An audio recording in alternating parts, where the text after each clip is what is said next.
Hello guys, প্রথমে আমি ঘর থেকে বেরিয়ে পড়ি, তারপর আমার আর ভ্যাগনটাকে বের করি আর স্যাট করে পৌঁছে যাই স্টেশন। আর আজও আমার কাছে টিকিট কাটার পয়সা থাকে না, তাই জন্য একটু দুঃখিত হওয়ার অ্যাক্টিং করে নি। আর তারপর গাইস খুব কষ্ট করে ট্রেনে উঠে পড়ি আর মায়ের দর্শন করে নি। আর তোমরা দেখতে পাচ্ছ ট্রেনটা কিরম খাঁচাখাচ ভরা। আর তারপর গাইস এই কাকাগুলো কিরম প্রাণের ঝুঁকি নিয়ে রাস্তা পার করছে। তারপর গাইস আমি ওই কাকাগুলোর থেকে একটু কম প্রাণের ঝুঁকি নিয়ে স্যাট করে 5 স্টার বাসে করে পৌঁছে যাই কলেজে। আর ঢক করে গাইস ঢুকে পড়ি কলেজের ভেতর। তারপর গাইস স্টুডেন্টের প্রাণের থেকে বেশি ভ্যালুওয়ালা লিফটে করে আমি পৌঁছে যাই ক্লাসে।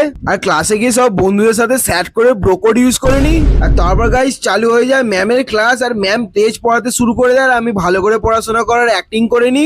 আর তারপর গাইস তেজ খিদে পাওয়ার কারণে গরিবের 5 স্টার হোটেলে গিয়ে লুচি ঘুগনি খেয়ে স্যাট করে রিভিউ দিয়ে দিই। আর গাইস তোমরা তো জানো আমার অকাত ভুলে যাওয়া একটু রোগ আছে। আর তারপর গাইস চলে যাই জল ভরতে। আর তারপর গাইস দেখতে পাচ্ছ ওই বাচ্চাটা আমাদের নোংরা জলটা খায়। তারপর গাইস তোমরা দেখতে পাচ্ছ সেই খেলাটা খেলিনি, যেই খেলাটা আমার এক্স আমার সাথে খেলে গেছে।